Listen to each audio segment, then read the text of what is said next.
Hi, everybody. Weekend update here from myself, Jeff, from the Systems Lab. Really just kind of having a little look at what the current status is of the Bitcoin ETF approval, the spot Bitcoin ETF approval. We've talked about this a bit recently. As you know, I posted a few days back, and this is just like sort of an update here. Nothing official yet, as far as I can see anyway, but there's an awful lot of chatter kind of going on by the looks of things on news websites and Twitter. I'll show you something from Twitter in a minute.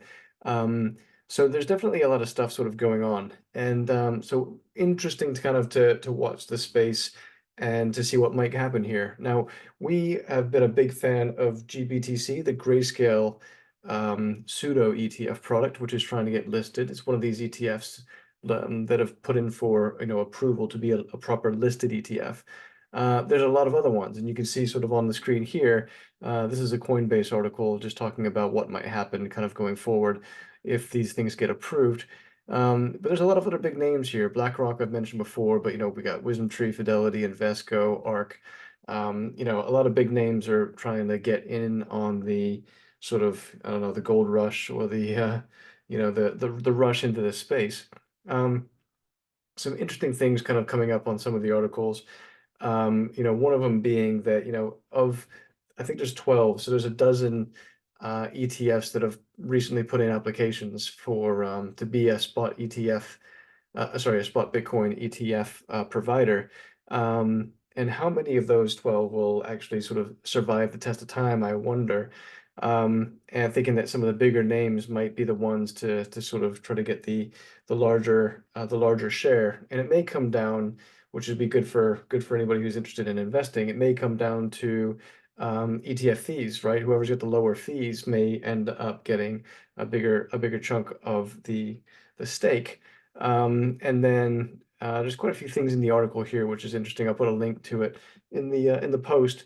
But also, one of those being that, the ETFs that are currently available, like this one, BITO, this is one which is based on the Bitcoin futures, right? And the Bitcoin futures originally, when they kind of came into effect, a lot of the use of the futures was to hedge against either an existing spot holding or to try to take a short position in spot when it was a bit sort of overdone originally. In fact, when they originally came out, the spot Bitcoin future, I'm sorry, the Bitcoin futures, the CME listed futures, that was pretty much the top of the market. And people had a way to hedge or short. So now what's interesting about BITO is that they have to pay higher fees essentially because there's a futures roll that they have to do all the time. So there's a cost to them to do it. So that's one of the things that kind of makes that a little bit different and different from spot, that the fees ought to be lower. So anyway, I think it's more of a watch this space, and there's a few other interesting things in this article here you might want to have a peek at. Another thing that came up just yesterday, this is Friday, the 6th, I'm sorry, the Friday the 5th of Jan. This is Craig Somm, who is the chief legal officer for Grayscale, the guys that run that GBTC product. And so he's teasing out there on Twitter about, oh, just filling out some forms. And then he says, here's one such form, which is this 19B-4 amendment, which I don't really know anything about this, but it looks like he's basically preparing some of the forms to get this thing listed on NYSE Arca. So, there's things happening behind the scenes, and it's a tease. It's not saying anything's been approved yet or anything, but obviously there's some things happening. Now, as we look at the charts here, if I can find my chart, here we go. So here is GBTC on the daily, and you can see we did actually get that continuation re-entry. I'm sorry, I should say the continuation entry, not the re-entry signal, but the continuation signal.